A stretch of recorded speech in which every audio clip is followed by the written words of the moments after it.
nosotros sí le adoremos y le adoremos con todo nuestro corazón, porque Él es digno de recibir toda honra y toda gloria. Bueno, prepárese, hermano, para recibir la palabra de nuestro Dios en esta hora. Quite todo lo que le estorbe y deje que el Espíritu hable su vida. Amén.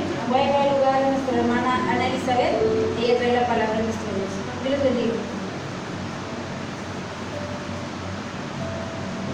Dios les bendiga, hermano. Vamos a abrir ahí nuestra Biblia en el libro que estamos viendo. Y mire, vamos a concluir en esta tarde con este libro de Nehemías. Nehemías capítulo 13.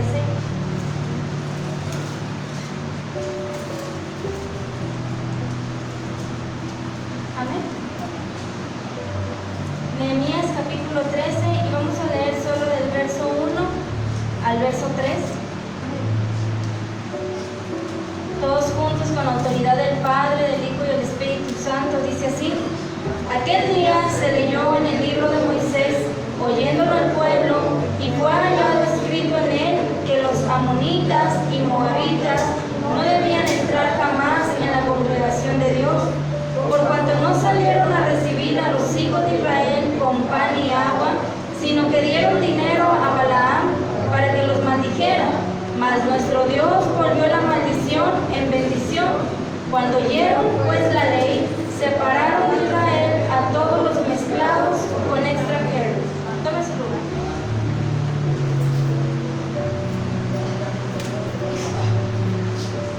Amén. Estamos terminando este libro. Un libro muy bonito, muy bonito. Yo no sé si ustedes, mis niños, ven unas caricaturas que se llaman el Superlibro. Yo no sé cuántos de los papás conocen esas caricaturas. Son historias de la Biblia. Pero algo muy bonito es de que son unos niños, es un niño y una niña que están en su vida cotidiana, ¿verdad?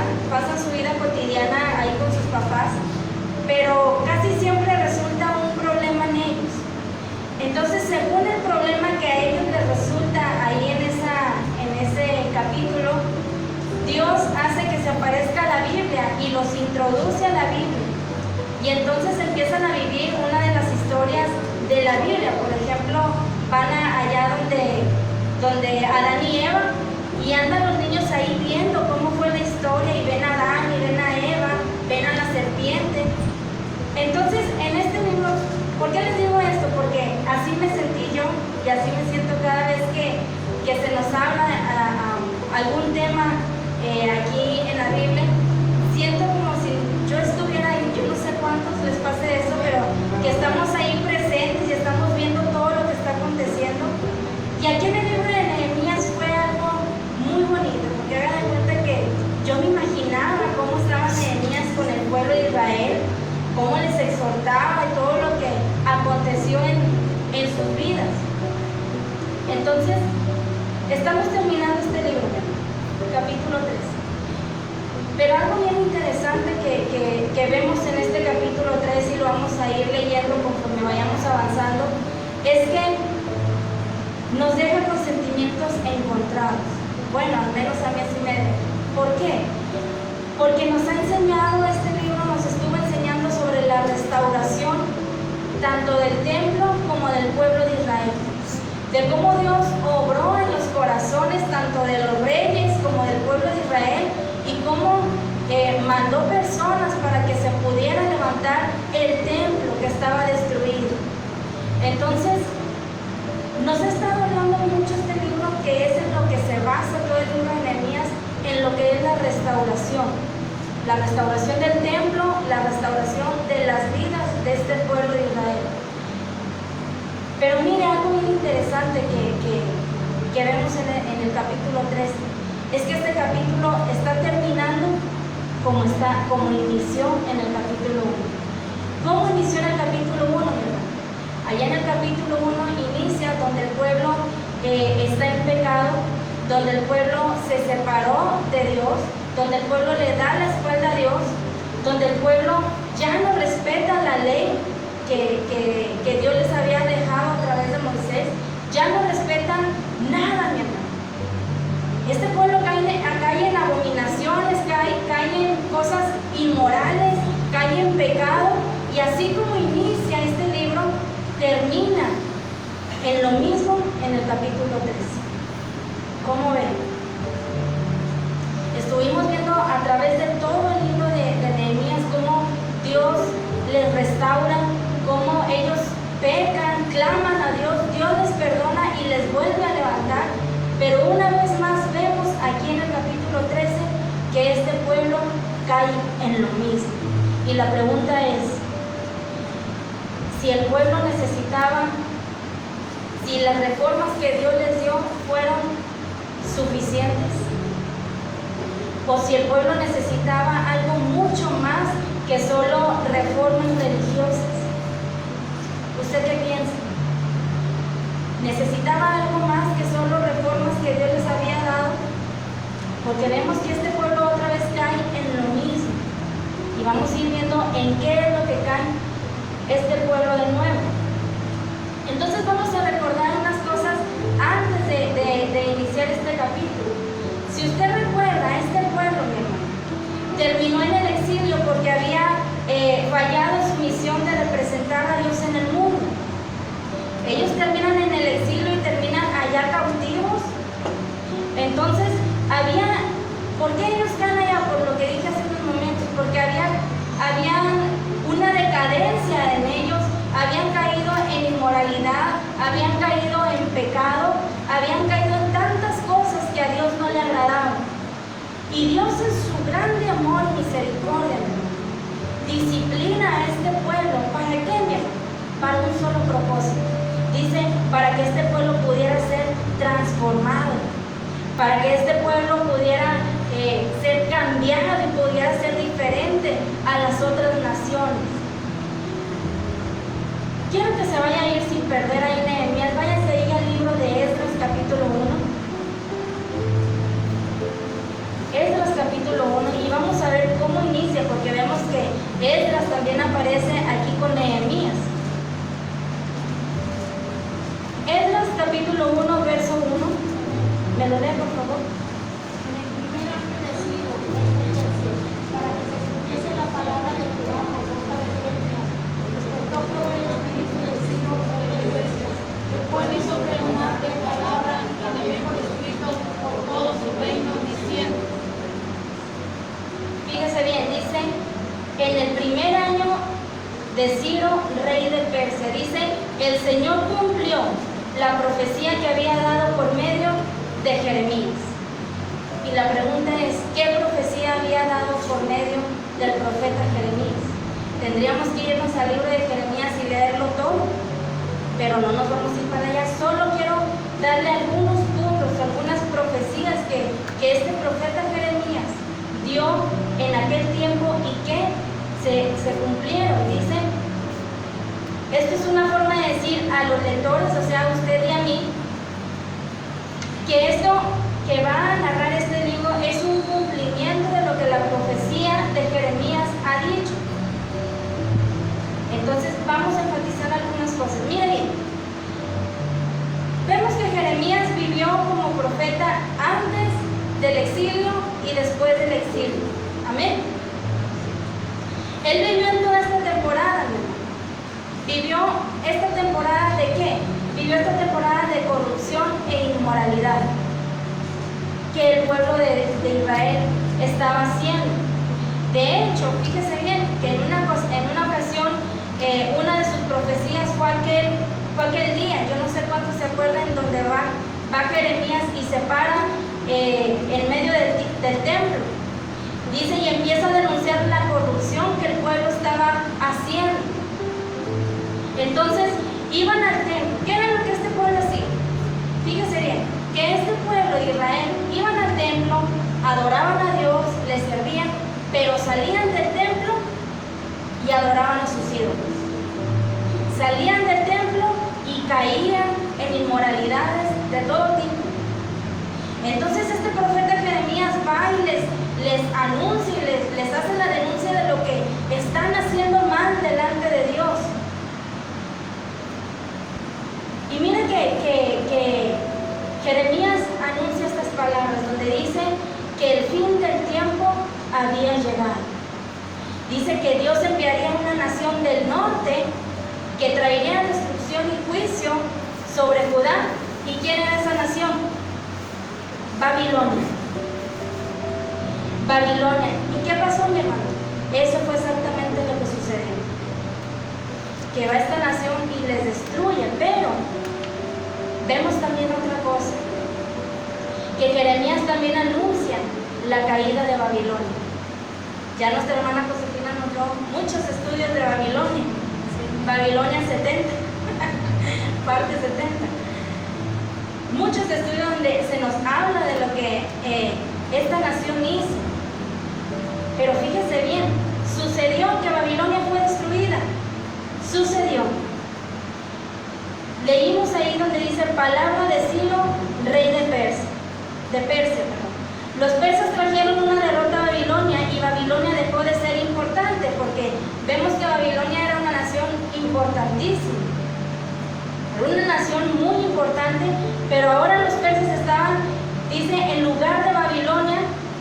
Todo esto se cumplió, pero fíjense bien, hay algo más, que Jeremías en el centro de todo su libro, que es el libro de Jeremías, en el mero corazón de este libro, dice, estaba la siguiente promesa.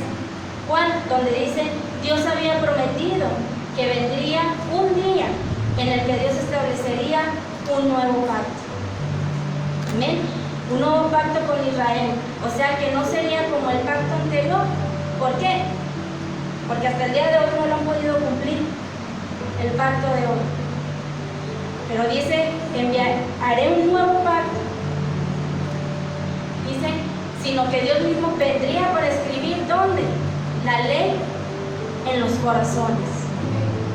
En los corazones del pueblo, y así les iba a dar perdón y restauración de tal manera, que su pueblo tendría una renovación interior. Estaba prometiéndoles un corazón nuevo. Un corazón nuevo donde ellos podrían y iban a poder amar y obedecer a Dios. Entonces, algo más, también Jeremías estaba viendo hacia el futuro. ¿Cuál futuro, mi amor? Donde iba a venir el Mesías, donde vendría el Mesías a reinar en Jerusalén y habría una nueva nación, donde toda la gente de todos los lugares se iban a reunir en el templo a adorar a un solo Dios. Sí, amén. Amén. Y eso es lo que se va a cumplir, que está próximo a cumplirse. Ahora bien, entramos ahí al verso 1 de Nehemías, ahora sí, después de que le dije todo lo que Jeremías había profetizado. Le voy a leer yo el verso 1 al 3, se lo voy a leer en otra versión para que lo entienda un poquito mejor. Dice así: cierto día, mientras el libro de la ley de Moisés se leía ante todo el pueblo, nos dimos cuenta de que había una ley que decía así: jamás se permitirá que los amonitas y los moabitas formen parte del pueblo de Dios. La razón de esta ley era que en cierta ocasión esa gente no les dio a los israelitas el pan y el agua que necesitaban, y en cambio le pagó a Balaam para que los maldijeran. Pero nuestro Dios hizo que sus malos deseos resultaran en algo bueno. Así que cuando la gente oyó lo que decía el libro de la ley, expulsaron de Israel a todos los que habían mezclado con extranjeros. Miren bien, se pronuncia aquí a los amonitas y moabitas. Y ahí en el mismo verso nos dice por qué Dios no quería que los moabitas y los amonitas se introdujeran y se mezclaran. Dice, porque cuando ustedes estuvieron en el desierto, no les quisieron dar ni pan ni agua. Entonces, conforme el pueblo se fue acercando a Dios en oración, usted lo puede ver ahí en Nehemías, lo vimos en el capítulo 11 y en el capítulo 12, vemos cómo ellos se acercan en adoración a Dios. Ellos se volvieron conscientes, mi hermano, conscientes de los estándares que Dios había mencionado. ¿En dónde? En el libro de Deuteronomio, capítulo 23, versos 3 y 4. Si quiere lo puede buscar, pero yo se lo voy a leer aquí. Donde dice: tampoco podrán entrar los hijos de matrimonios entre hombres israelitas y mujeres extranjeras. Ninguno de sus descendientes podrá hacerlo. Tampoco podrán entrar los amonitas, ni los moabitas, ni sus descendientes. Ninguno de esos dos pueblos quiso darles a ustedes alimento y agua cuando ustedes venían de Egipto a la tierra que Dios prometió darles. Además, emplearon a Balaam, hijo de Beor, que era de la ciudad de Petor en Mesopotamia, para que lanzara contra ustedes una maldición. Dice donde los amonitas y los moabitas no debían considerarse como parte de Israel. Y ahí en lo que acabo de leer les dice el por qué. Dios no estaba permitiendo que estos gentes entraran con estos israelitas. Dice: por cuanto no salieron a recibir a los hijos de Israel y les dieron pan y agua. Por tanto, no los dejarán entrar. Y también porque pagaron a un hombre para que los maldijera. O sea que era gente, mi hermano, que odiaba al pueblo de Israel. Era gente que quería lo peor para este pueblo. No tenían amor hacia esta gente. Por algo Dios les decía: no van a dejar entrar a esta gente. ¿Por qué, mi hermano? Porque tal vez nosotros vemos, pues nada más no les dieron pan y agua, pero Dios estaba viendo sus corazones, que había un odio hacia el pueblo de Israel, que no querían nada bueno para él, sino todo lo contrario. Por eso Dios les dice: no los dejen entrar. Dice: los amonitas y moabitas fueron señalados debido a sus retorcidos planes contra el pueblo de Israel.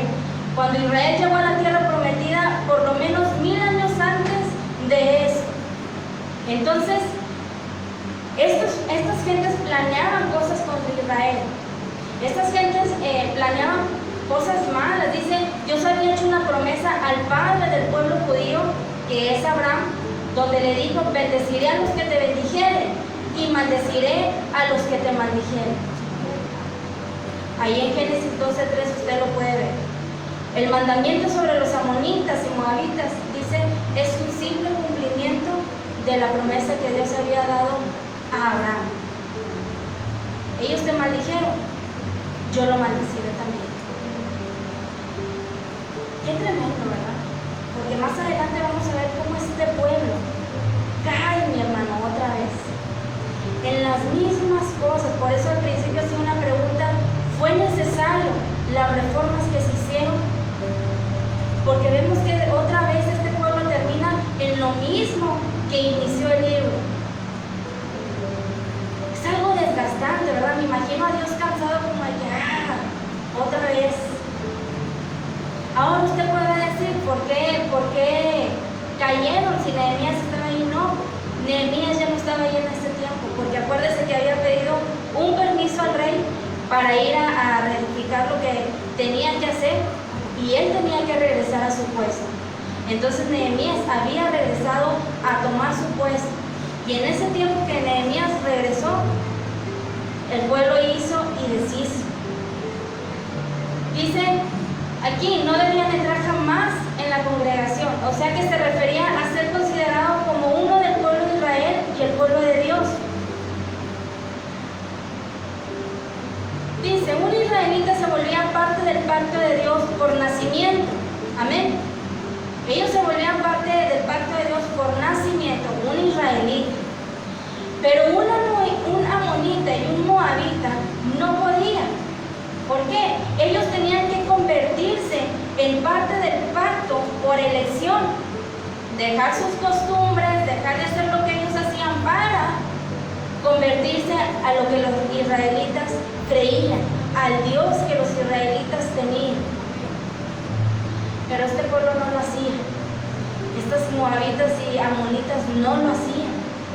Ellos querían seguir haciendo lo que ellos querían. Entonces esta orden era un mensaje fuerte, mi hermano. Cuando va y les dice: no los vas a dejar entrar. Hay algo interesante, porque si les dijo esto, es porque ya había dentro moabitas y amonitas. Sí, amén. se dio cuenta. Cuando Nehemías da estas y empieza a narrar estas palabras es porque ya habían dejado entrar a esta gente. Y mire, algo bien tremendo y algo que yo le decía, le comentaba a mi hermana Ruth, no puede ser. No puede ser como dejaron entrar a un hombre, mi hermano, enemigo de este pueblo. Ahorita vamos a llegar ahí. Dice entonces nuestro Dios, la maldición que estas gentes lanzan, dice, Él las estaba convirtiendo en bendición. Usted lo puede ahí ver en el libro de Números, en los capítulos 22, 24, donde Dios bendijo a Israel a pesar de que el profeta Balaam quiso maldecirlos. Amén. ¿Cuántos se acuerdan de ese Balaam? Dios, este hombre va y quiso maldecirlos, pero dice, Dios lo cambió en bendición. Entonces nos recuerda que Dios es capaz, más capaz de convertir cualquier maldición en una bendición. Amén. Entramos ahí al verso 3, que dice, aquí vamos a ver, a escuchar la orden de Dios y cómo Israel obedece y se separa de los mezclados con los extranjeros. Dice así, así que cuando la gente oyó lo que decía el libro de la ley, expulsaron de Israel a todos los que se habían mezclado con extranjeros. Ellos pudieron haber pensado muchas cosas, muchas razones pudieron haber pensado para no hacer lo que la palabra de Dios claramente decía. Pero en vez de esto dice que el pueblo de Israel obedeció y hizo lo que Dios les estaba mandando. Ellos pudieron haber dicho, esa orden fue dada hace mucho tiempo y habla de una época diferente. Pudieron haber puesto esa excusa, amén. O pudieron haber dicho, sí, pero las cosas hoy en día son diferentes. O pudieron haber dicho, no vamos a exagerar. O sea, no, tampoco sean exagerados, ¿a poco los vamos a sacar? Pero no, dice, ellos obedecieron lo que Dios les estaba mandando. Los mezclados con extranjeros, mi hermano, se refiere a los que querían asociarse con el pueblo de Israel, pero no querían calcular el costo y hacer un compromiso total. Yo me mezclo contigo, pero yo voy a seguir tus tradiciones. ¿Cuántos se acuerdan de Ruth y Noemí? Amén. ¿Qué hizo Ruth, mi hermano? Dice, tu pueblo será mi pueblo y tu Dios será mi Dios. Esa es la diferencia, mi hermano. Pero esta gente no quería hacer un compromiso total. No quería dejar sus creencias, no quería dejar de hacer lo que estaba haciendo para tener un solo Dios, que era el Dios de Israel, que es nuestro Dios hoy en día. Ellos querían mezclarse, pero seguir con sus costumbres y tradiciones. Esa es la diferencia. Amén. Entonces, por eso está diciendo los mezclados, los que no quieren comprometerse a dejar de hacer lo que ellos hacen por agradar a Dios. Dice, incluso ahora puede haber personas de buena voluntad en las iglesias, personas honradas que respetan a Dios y su palabra. Sin embargo, hay personas que no lo son. Amén. Por eso Dios nos dejaba un mandato, no se unan en yugo desigual. ¿Por qué, mi hermano? Porque Dios nos quiere librar de tantas cosas. Porque va a haber hombres y mujeres que sí van a decir, como un mensaje que daba, van a decir, yo asumo el reto, yo dejo mi vida para seguir la vida con Cristo. Pero va a haber personas que no, y para saber si va a ser así o no, si aún muchas veces los hijos de Dios retroceden a su vieja manera de vivir, entonces eso era lo que Dios les quería evitar y nos quiere evitar a nosotros hoy en día. Pasamos allá a los versos del 4 al 9, donde vamos a ver las reformas del templo. Se lo voy a leer yo. Del 4 al 5, dice así. No, dice, tiempo atrás el sacerdote, fíjese bien, quiero que pongan mucha atención porque todo el asunto. Dice, tiempo atrás, el sacerdote Eliasib era el jefe de las bodegas del templo de nuestro Dios, como Tobías. Oiga bien, ¿cuántos se acuerdan de Tobías? Amén. Dice, como Tobías el amonita era pariente suyo, fíjese bien, Tobías el amonita era pariente del sumo sacerdote Eliasib. Ahí está el secreto. Dice, Eliasib le había dado permiso para vivir en una habitación grande. ¿Dónde, mi hermano? Dice, ahí se guardaban las ofrendas de cereales, el incienso, los utensilios y los diezmos de trigo, vino y aceite. ¿Dónde estaba ese cuarto? En el templo. ¿Cómo ven? El mismo diablo viviendo dentro del templo. Todo esto, mi hermano, dice, era para los sacerdotes, lo que le acabo de leer ahorita, sus ayudantes, los cantores y los vigilantes de las entradas.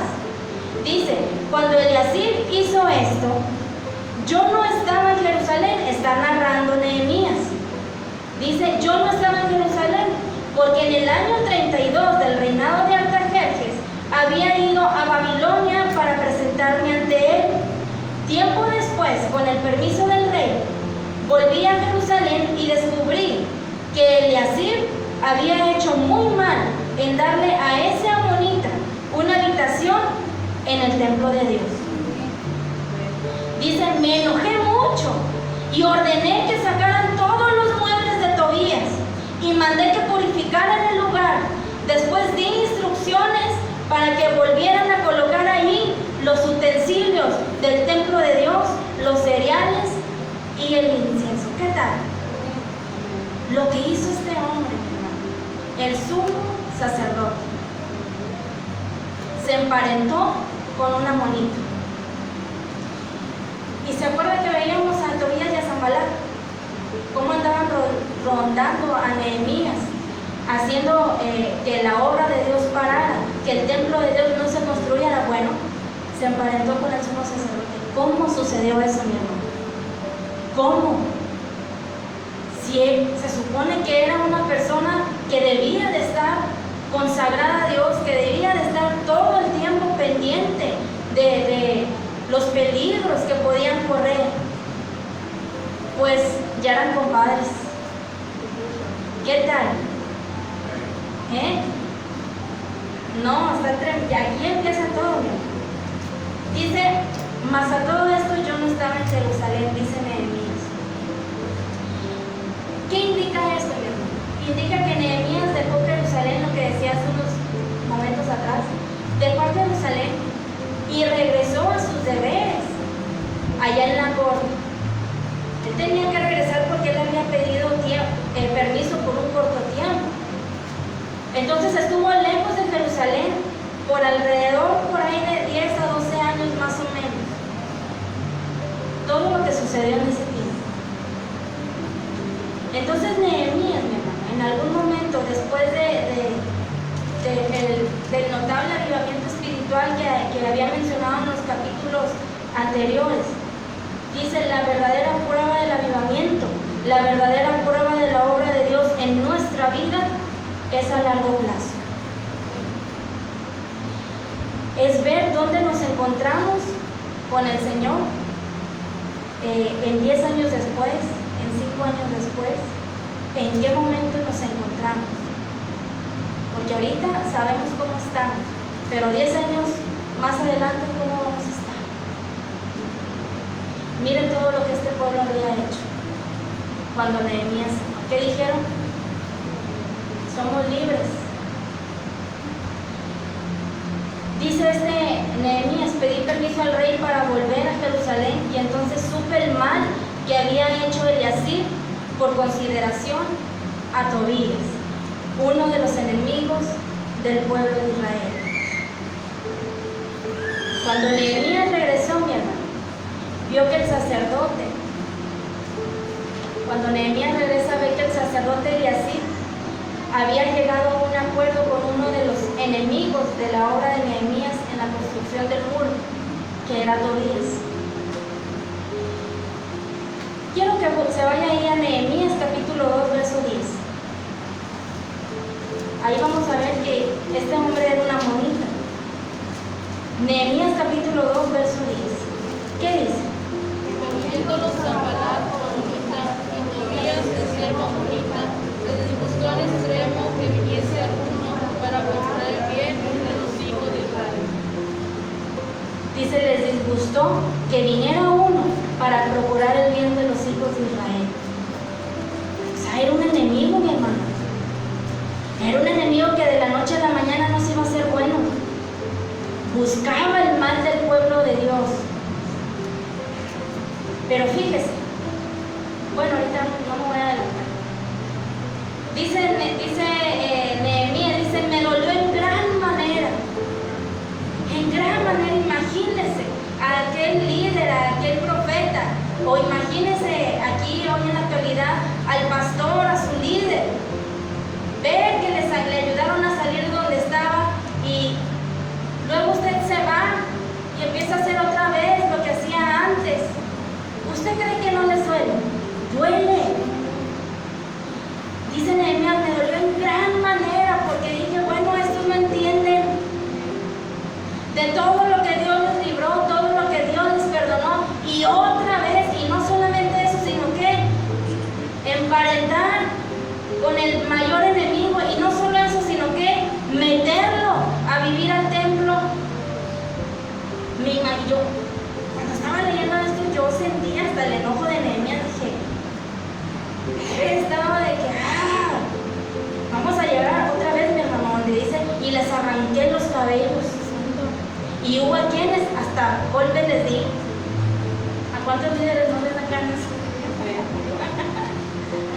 Dicen unas cachetadas santas, ¿verdad? Ahorita vamos a llegar ahí. Yo estaba riendo porque leí un mensaje referente a esto y el que lo estaba dando dice, es el español, sí, dice, uno de los mismos mezclados con extranjeros que había sido excluidos de la congregación del pueblo de Dios alrededor de 10 años atrás. Tobías había sido excluido ya anteriormente. Ya lo habían desechado, lo habían mandado fuera. Dice, en este punto, en el registro de Nehemías, Tobías no solo estaba presente entre la congregación, sino que incluso estaba, dice, incluso rentaba un cuarto dentro de los patios del templo. Lo más tremendo, mi hermano, y que yo no logro entender es cómo Eliasib saca lo santo, saca las cosas que eran de Dios, los diezmos, todas las ofrendas, para meter a un impío. Yo no logro entender eso. No, ¿cómo? No tener ese temor a Dios, de quitar lo que es de Él para poner algo profano.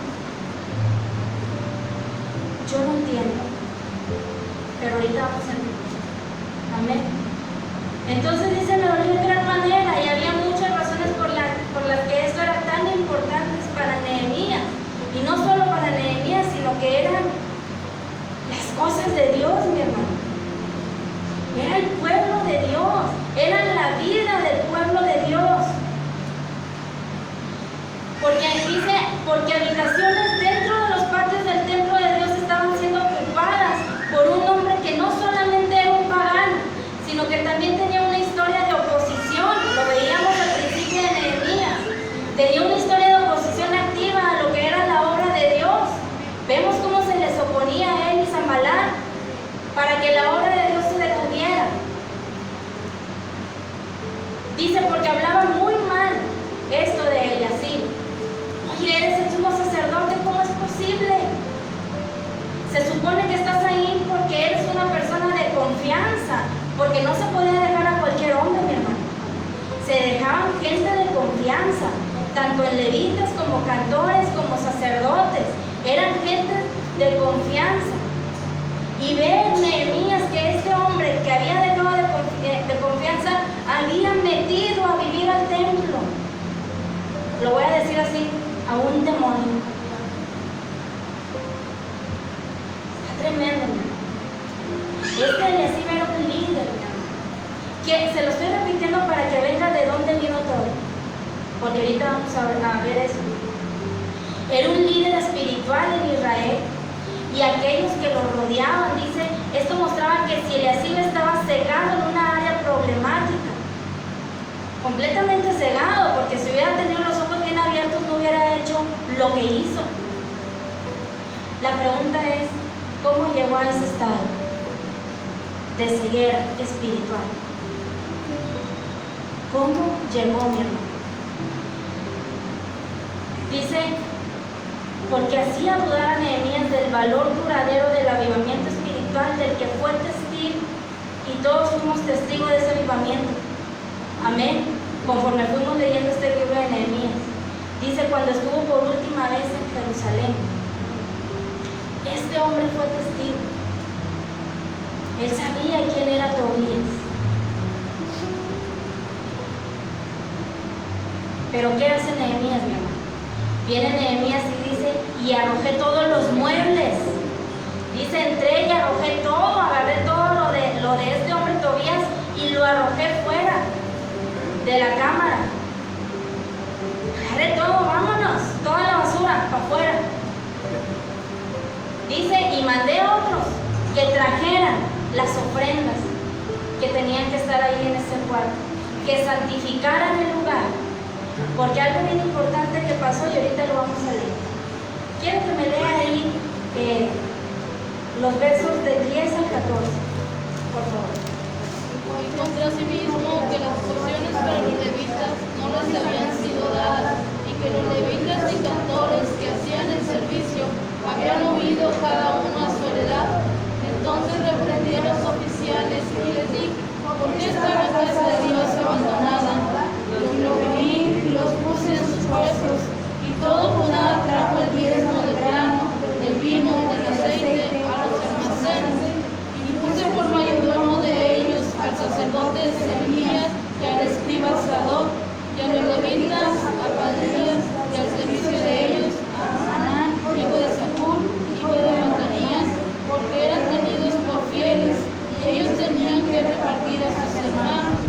Acuérdate de mí, oh Dios, en orden a esto, y no borres mi misericordia que hice en la casa de mi Dios y en su servicio.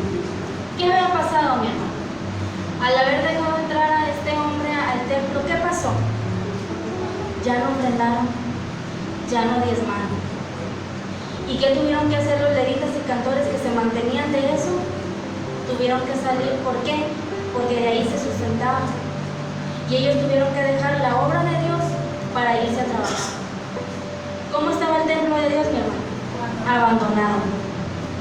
Por eso el tema que estamos viendo, y no se lo dije, es no descuides la casa de Dios. ¿Cómo está su casa, mi hermano, y la mía? ¿Está habitada por el Espíritu Santo o la tenemos abandonada? Todo el pueblo de Israel conocía a este hombre.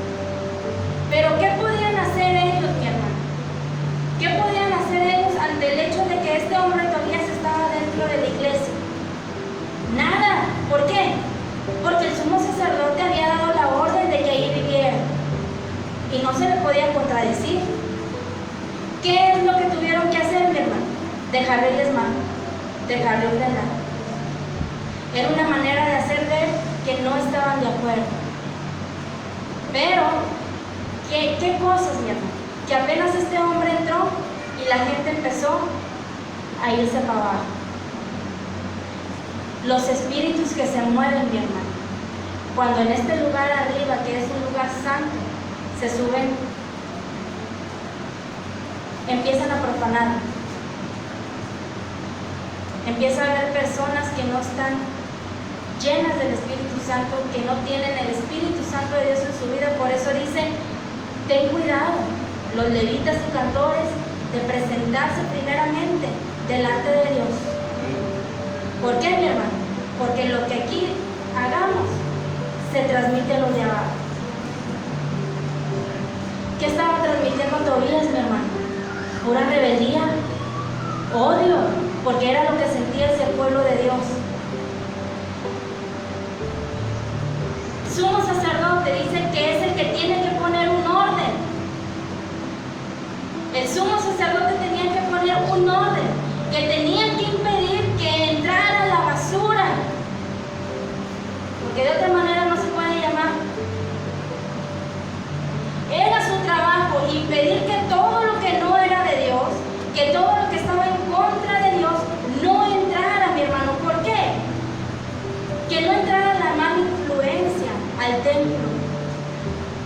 Pero aquí vemos que este sumo sacerdote de Asir dice, toleró y lo permitió, y aparte, no solamente eso, sino que emparentó con él, y no solamente eso, sino que le dio un lugar en el templo.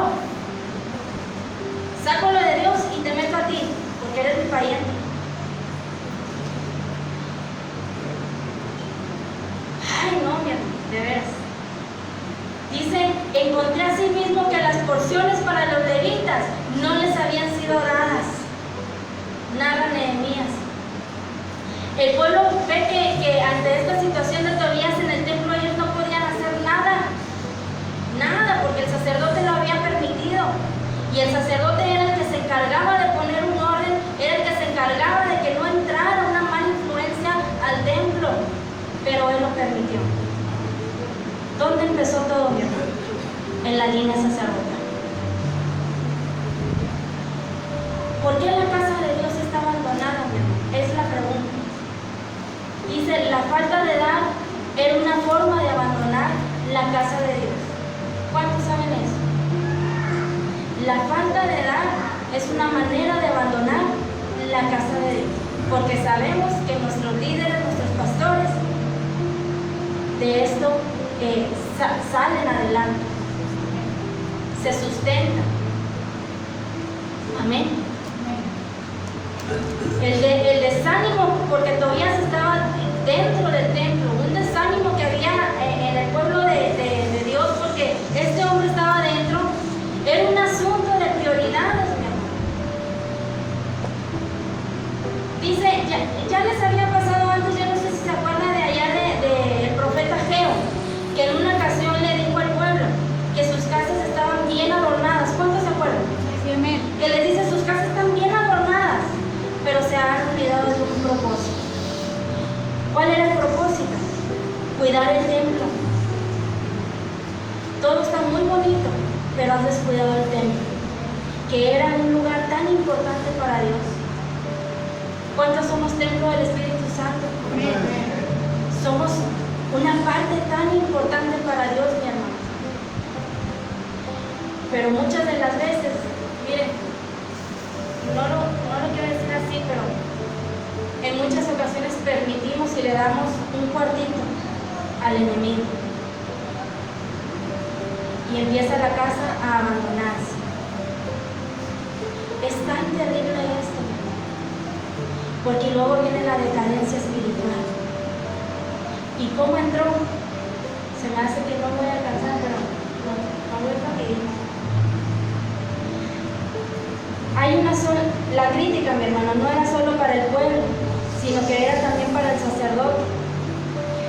Allá en Malaquías, en el profeta Malaquías, nos dice que muchos sacerdotes habían dejado de honrar a Dios en el templo. Y la siguiente razón, fíjese bien, había visto su labor en el templo como un trabajo. Estas personas habían visto la labor en el templo como un trabajo y no como un privilegio.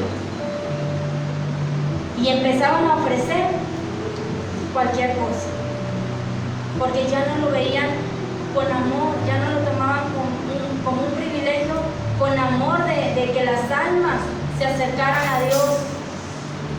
¿Y qué hacían estos sacerdotes? Que empezaban a ofrecer cualquier cosa. Ya no les importaba, ya no le tomaban importancia a las cosas de Dios, ya hacían las cosas como se les venía en gana. Dice, y no tenían cuidado de sus servicios, porque venían en el servicio, hacían del servicio algo mecánico. Y se habían olvidado de a qué apuntaba el servicio. ¿A qué apuntaba? A glorificar a Dios y a ofrecer sacrificios en agradecimiento por su bondad, en agradecimiento por el perdón de los pecados. Acuérdense que ellos tenían que ofrecer lo mejor, el mejor becerrito, el mejor animalito, lo mejor de ellos tenían que ofrecer, pues ellos ya no ofrecían lo mejor. Dice, me traen cojos, me traen tuertos. Y Dios se molestó porque ya no le tomaban importancia. Entonces había un desenfoque, mi hermano, en ambas partes, tanto del pueblo como del sacerdote. Se habían desenfocado del propósito principal, que era glorificar a Dios. Dice, y los reuní y los puse en sus puestos. Dice Nehemías, los reuní, vengan todos. Y dice, y los empezó a acomodar en sus puestos que tenían. Arregló la situación al esperar que los levitas y los cantores se comprometieran una vez más con la obra de servir a Dios y a su pueblo como debían, no como se les daba gana, sino que los hizo comprometerse, que hicieran las cosas como se debe, mi hermano, porque estamos delante de un rey, mi hermano. No le estamos cantando ni damos gracias a cualquier persona. Estamos delante de un rey y no podemos venir con las obras. Dice el canto, te daré lo mejor de mi vida. Lo mejor, ¿qué es lo mejor? Lo primerito, mi hermano. Que cuando yo me levanto, mi agradecimiento sea a Dios en primer lugar. Pero ¿qué hacemos muchas de las veces? De las mañanas, agarrar el celular a ver qué se publicó en todo el Facebook en toda la madrugada. ¿A qué le estoy dando prioridad, mi hermano? Dice, entonces los reunió a todos y les dijo, se van a comprometer a hacer las cosas como deben de ser. No es un juego, mi hermano. No es un juego. Dice la palabra de Dios, Dios no puede ser burlado de ninguna manera. Dice, reorganizó la recolección y la contabilidad de los diezmos y las ofrendas. Entonces Nehemías animó al pueblo a dar una vez más. Primero, ¿qué hizo? Limpiar el templo y santificarlo. Sacar a aquel hombre y echó toda la basura que habían metido y empezó a santificar el templo. Y ahora sí, venga, y vamos a poner un orden. Las cosas se van a hacer como Dios nos las ha pedido. Y les empezó a animar, ofrenden, diezmen. A los levitas se van a comprometer a hacer las cosas tal y como Dios las pide. Entonces llegamos a lo que es los versículos del 15 al 22, que dice así, se lo voy a leer. Dice, en ese tiempo, narra Nehemías, vi que en Judá los sábados, otro problema, mi hermano, que ya habíamos visto anteriormente, dice, vi que en Judá los sábados algunos hacían vino y llevaban manojos de trigo sobre los burros. También cargaban vino, racimos de uvas, higos y toda clase de cargas, y todo eso lo traían a Jerusalén para venderlo. Entonces le respondí, por eso. Además, algunos de Tiro que vivían en la ciudad llevaban pescado y toda clase de productos a Jerusalén para vendérselos a la gente de Judá. Y recalca, los días sábados. Entonces reprendí hacia los jefes de Judá y les dice, está muy mal lo que están haciendo, no están respetando el sábado. Acuérdense de que cuando sus antepasados hicieron lo mismo, Dios nos castigó a nosotros y también a esta ciudad. Si ustedes no descansan y adoran a Dios el sábado, Él nos castigará una vez más. Entonces ordené que los portones de Jerusalén se cerraran en cuanto empezara a anochecer el viernes y que no se abrieran hasta el anochecer del sábado. Puse a algunos de mis ayudantes para que vigilaran las entradas y no dejaran entrar ninguna carga el día sábado. Una o dos veces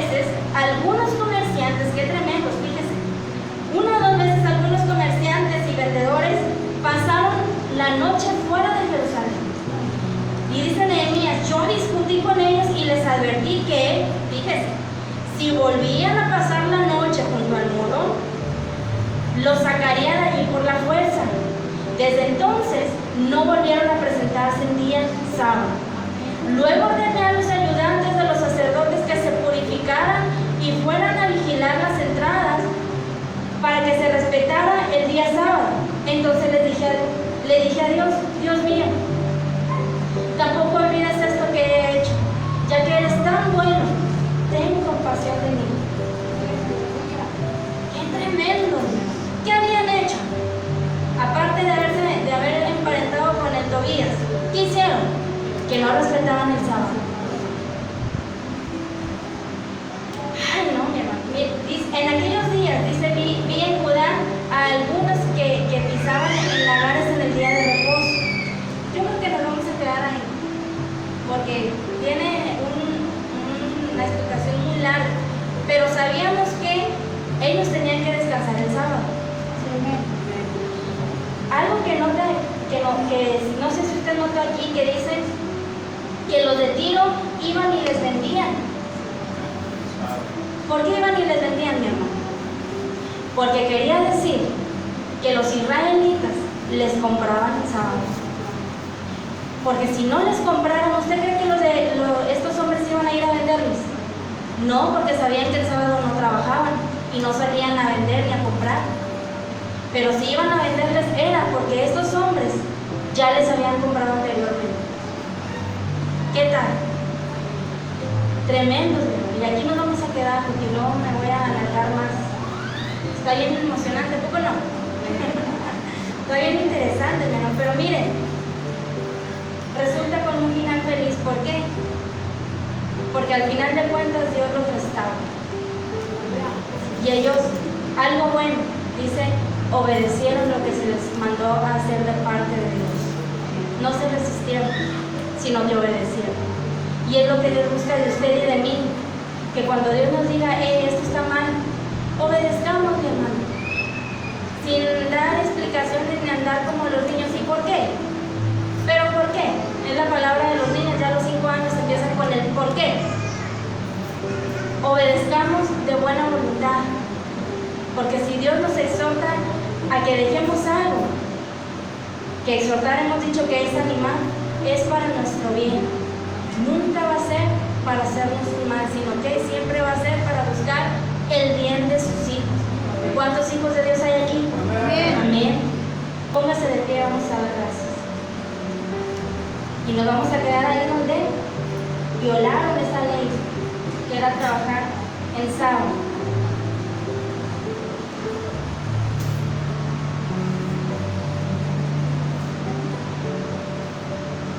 Vamos a orar para dar por terminado. Padre, te damos gracias. Gracias, Espíritu Santo, por esta hermosa tu palabra. Gracias, Jesús, porque cada palabra que quedó escrita en la Biblia es para ejemplo de cada uno de nosotros. Gracias, mi Dios. Gracias porque nos estás exhortando a que cuidemos nuestra casa, a que cuidemos esa casa, ese templo que somos nosotros, que somos templo del Espíritu Santo.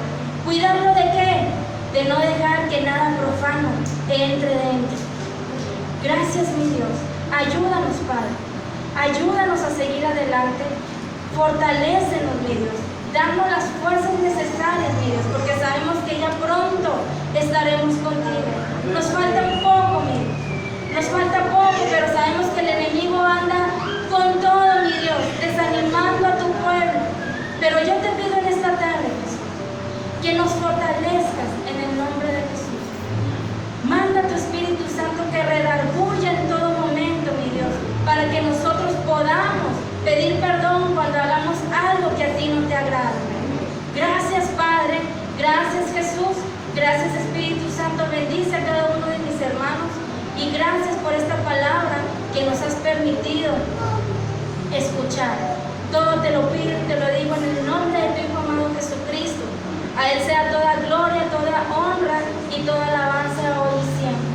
Amén. Dios le bendiga.